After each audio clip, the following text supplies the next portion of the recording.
காரைக்காலில் நம்ம சார் ஒருத்தர் கடை பார்த்துருக்குறேன், ஹோட்டல் ஸ்டார்ட் பண்ணுறதுக்கு அந்த இடத்த கொஞ்சம் பார்த்து சொல்லிட்டு போங்க. நாங்கள் அவரோட கடையை பார்க்க தான் போகிறோம்.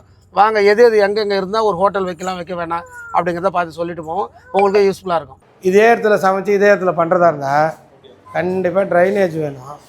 கல்லா போட்டி வைக்கணும்னு வச்சுங்க, அங்கே ஒரு ஃப்ரிட்ஜ் வைப்பீங்க, கேஷ் கவுண்ட்ரு இந்த பக்கமாக அந்த பக்கமாக முடிவு பண்ணிட்டா கூட இங்கே ஒரு நாலு டேபிள் தான் போட முடியும். நாங்கள் 16 பேர் உட்காரலாம், 16 பேர் உட்காந்து சாப்பிட்ற மாதிரி.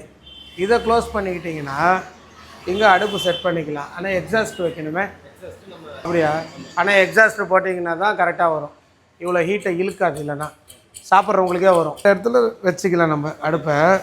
இந்த இடத்துல வந்து வடித்து விடுறதுக்கு ஒரு பிளேஸ் வேணும். சிக்கன் வாஷ் பண்ணுறது கொள்றதெல்லாம் இங்கே கார்னர் செட் பண்ணாங்கன்னு வச்சுங்க. இது வரைக்கும் கட்டை கட்டிடணும். நல்லா ஒரு அடி உயரத்துக்கு கட்டை கட்டிட்டாங்கன்னா உள்ளே இறங்கி கழுவுற மாதிரி. அப்போ தண்ணி வெளியே வராது. சோறு வடிக்க வேணும்ல நமக்கு. அப்போ இந்த வடியை வச்சு இதில் சாய்ச்சி ஊற்றிக்கலாம்.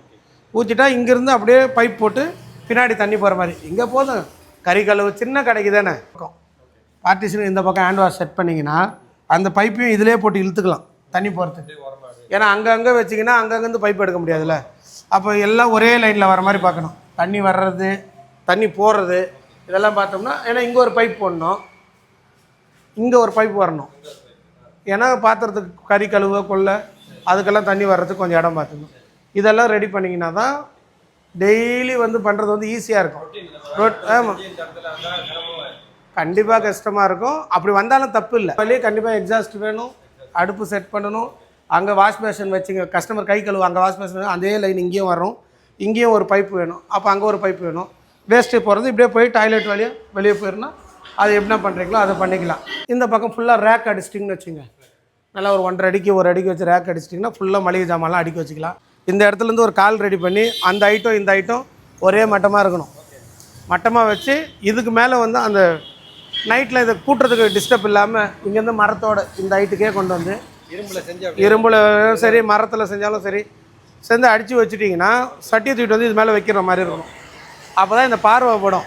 இல்லைன்னா குடோன் மாதிரி இருக்குது. வெளியிலேருந்து சமைச்சிட்டு வரீங்கனாலும் அது தூக்கி இங்கே வச்சுக்கிறதுக்கு இங்கே இடம் வேணும். உள்ளே கொடுக்குறது இல்லை, கேஷ் கவுண்டர் இப்படியே வச்சா காசு வாங்கி போடுறது எல்லாம் நம்மளே கூட பார்த்துக்கலாம். அந்த மாதிரி ஐடியா பண்ணிக்கலாம். இந்த மாதிரி சின்ன சின்ன ஐடியாஸ்லாம் நீங்கள் ஃபாலோ பண்ணிங்கன்னா ஒரு புது கடை வைக்கும்போது நிறைய யூஸ்ஃபுல்லாக இருக்கும். கிரவுண்ட் வாட்டர் நல்லா இருக்கான்னு பாருங்கள். இல்லைனா சமையலுக்குலாம் மினரல் வாட்டர் தான் யூஸ் பண்ணுற மாதிரி இருக்கும். எதெல்லாம் நம்மளால் குடிக்க முடியுமோ அந்த மாதிரி தண்ணியில் தான் சமைக்கணும். இல்லைனா சமைச்சா நல்லா வராது, எல்லோ இஷ்ஷாக போய்டும் ரைஸ்லாம். இன்னொரு 15-20 நாள் அது ரெடி ஆகிடுச்சுன்னா அதுக்கப்புறமா எப்படி ரெடி பண்ணியிருக்காங்கன்னு பார்த்துட்டு நம்ம வந்து பார்ப்போம். இப்போ நம்ம கிளம்பலாம்.